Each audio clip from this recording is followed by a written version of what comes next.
ये एक्सरसाइज उन लोगों के लिए है जिनको अपने एब्स बनाने हो या अपनी बेली फैट ख़त्म करना हो या साइड फैट ख़त्म करना हो, जो साइड ओब्लिक है उन पे जमा हुआ फालतू का चर्बी है वो ख़त्म करना हो, उनके लिए ये बेस्ट एक्सरसाइज है।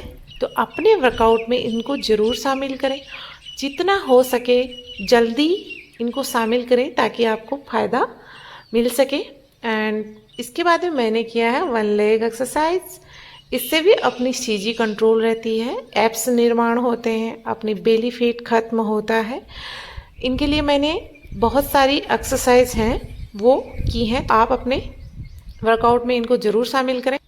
एंड सेकंड मैंने किया है 1 लेग 1 हैंड एक्सरसाइज। इससे भी अपना एब्स और अपना एब्डोमिनल मसल्स स्ट्रॉन्ग बनती है एंड साइड फैट है वो भी बर्न होता है।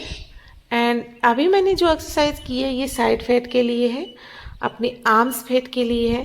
तो इस दौरान आपको श्वास की गति का बहुत ज़्यादा ध्यान रखना होगा, क्योंकि जैसे ही बॉडी वेट फर्श की तरफ या नीचे की तरफ जाता है तो श्वास छोड़नी है एंड बॉडी वेट ऊपर की तरफ लेके आ रहे हैं तो श्वास भरते हुए आना है। एंड इसके बाद में मैंने किया हिप्स अप एंड डाउन। इससे भी अपने जो आर्म्स पे जमा हुआ एक्स्ट्रा फैट है वो ख़त्म होता है। इसके बाद में मैं कर रही हूँ सीजी के लिए, अपने एब्स के लिए, अपनी धरण के लिए, अपनी एब्डोमिनल मसल्स स्ट्रॉन्ग करने के लिए। तो आपको ये एक्सरसाइज ज़रूर अपने वर्कआउट में शामिल करनी है।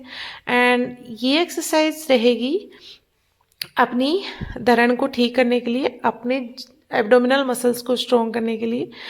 जितनी भी एक्सरसाइज मैं कर रही हूँ वो आज की अपनी एब्स की है एंड एब्डोमिनल मसल्स स्ट्रॉन्ग की है एंड साइड फैट लॉस के लिए।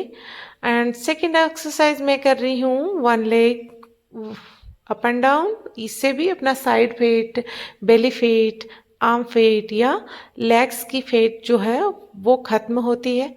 अपनी जो जांघें जिसकी जांघें टच होती हो आपस में, उसके लिए बहुत ही बेस्ट एक्सरसाइज है, स्ट्रेचिंग एक्सरसाइज है। तो आप अपने वर्कआउट में इनको शामिल करें, जितना हो सके जितना हो सके वो श्वास की गति का ज़रूर ध्यान रखें। एंड फिर मैंने किए हैं थोड़े बहुत आसन। इन आसनों का अभ्यास करते टाइम आपको श्वास की गति का ज़्यादा ध्यान रखना है। जैसे ही बॉडी वेट नीचे जाता है तो श्वास छोड़ना है एंड बॉडी वेट ऊपर आता है तो श्वास भरना है। अभी मैंने जो आसन किया है उसका नाम है मारीचायासना। इससे अपनी लेग स्ट्रेचिंग एंड अपनी जो बैकबोन है उसकी जो लचीलापनता है वो बढ़ाती है।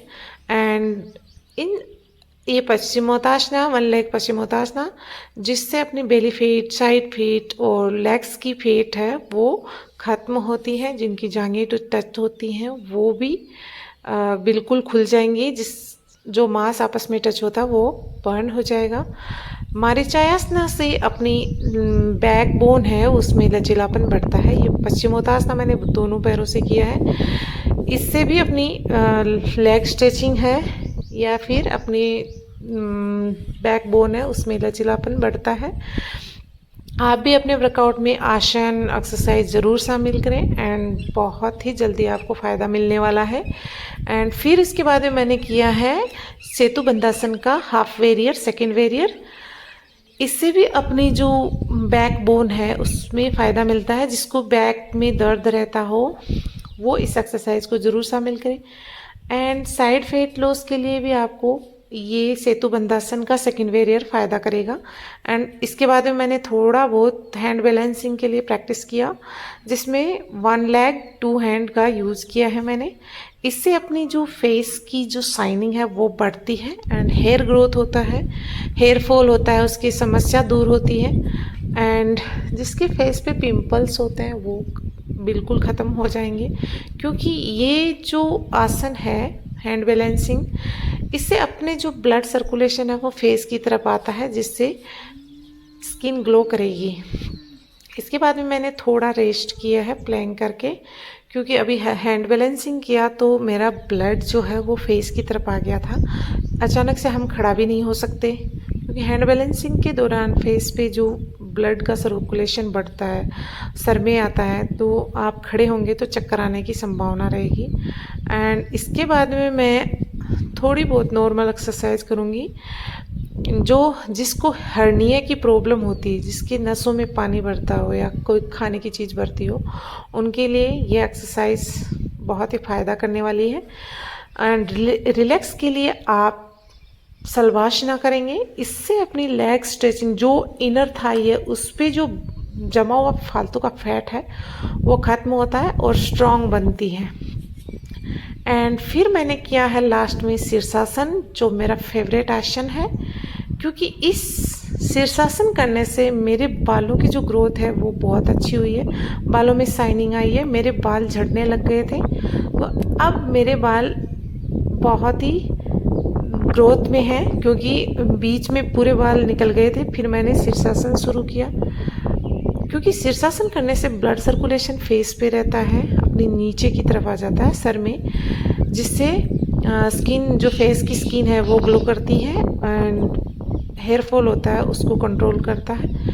क्योंकि आप देखिए, हम खड़े होके रहते हैं तो अपना जो ब्लड का सर्कुलेशन सबसे ज़्यादा पाँव में होता है। तो आपने कभी देखा होगा अपने जो एड़ियों पाँव के नीचे का हिस्सा कितना गुलाबी गुलाबी सा रहता है, वो इसी की वजह से रहता है, क्योंकि ब्लड सर्कुलेशन अपना पैरों पे रहता है। उस दौरान पैरों में इतनी लालिमा छाई रहती है, वो हीमोग्लोबिन की वजह से।